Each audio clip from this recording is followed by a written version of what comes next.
نماز کے مسائل کی پہلی حدیث ابو ہریرہ رضی اللہ عنہ سے روایت ہے، وہ بیان کرتے ہیں رسول اللہ صلی اللہ علیہ وسلم نے فرمایا 5 نمازیں اور جمعے کی نماز اگلے جمعے تک اور رمضان کے روزے اگلے رمضان کے روزوں تک ان گناہوں کو مٹا دیں گے جو ان کے درمیانی عرصے میں ہوئے، بشرطیے کہ کبیرہ گناہوں سے بچا جائے۔ اس حدیث کو مسلم میں روایت کیا ہے۔ وضاحت: کبیرہ گناہوں کی معافی توبہ کے ساتھ ہے،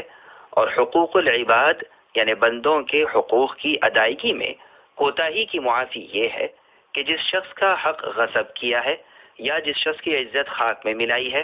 اس سے رابطہ قائم کر کے اس سے معافی طلب کی جائے، وگرنہ فیصلہ اللہ کے ہاتھ میں ہے، واللہ اعلم۔ نماز کے مسائل کی دوسری حدیث ابو ہریرہ رضی اللہ عنہ سے روایت ہے، وہ بیان کرتے ہیں رسول اللہ صلی اللہ علیہ وسلم نے فرمایا بتاؤ اگر تم میں سے کسی کے دروازے پر نہر جاری ہو یعنی نہر بہتی ہو اور وہ اس میں روزانہ 5 بار غسل کرتا ہو تو کیا اس کے بدن پر کچھ میل کچیل باقی رہ جائے گی؟ صحابہ کرام رضی اللہ عنہم نے جواب دیا اس کے جسم پر کچھ بھی میل کچیل باقی نہیں رہے گی۔ آپ نے فرمایا اسی طرح 5 نمازوں کی مثال ہے، اللہ ان کے 7 گناہوں کو معاف کر دیں گے۔ اس حدیث کو بخاری اور مسلم میں روایت کیا ہے۔ نماز کے مسائل کی تیسری حدیث ابن مسعود رضی اللہ عنہ سے روایت ہے، وہ بیان کرتے ہیں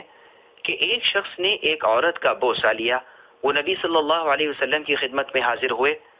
انہوں نے آپ کو بتایا تو اللہ عز و جل نے یہ آیت نازل فرمائی جس کا ترجمہ ہے دن کے دونوں کناروں میں نماز اور رات کے اوقات میں نماز ادا کرو، یقیناً نیک کام برے کاموں کو ختم کر دیتے ہیں۔ اس شخص نے دریافت کیا اللہ کے رسول کیا یہ آیت صرف میرے حق میں نازل ہوئی ہے؟ آپ نے فرمایا یہ آیت میری تمام امت کے لیے ہے، اور ایک روایت میں کہ یہ آیت ہر اس شخص کے بارے میں ہے جو میری امت میں سے یہ عمل کرے گا۔ اس حدیث کو بخاری اور مسلم میں روایت کیا ہے۔ وضاحت: جو شخص کسی عورت کا بوسہ لیتا ہے یا اس کو ہاتھ لگاتا ہے تو اس پر حد نہیں ہے، البتہ اسے اپنے اس گناہ پر نادم ہونا چاہیے یعنی شرمندگی ہونی چاہیے اور توبہ کرنی چاہیے۔ اگرچہ یہ گناہ حد کو واجب نہیں کرتا، تاہم اس پر اصرار یعنی لگاتار اس کو کرنے سے خطرہ ہے کہ انسان کہیں ایسے گناہوں کا مرتکب نہ ہو جائے جن پر حد واجب ہوتی ہے۔ ایسے کاموں سے دور رہنا چاہیے، واللہ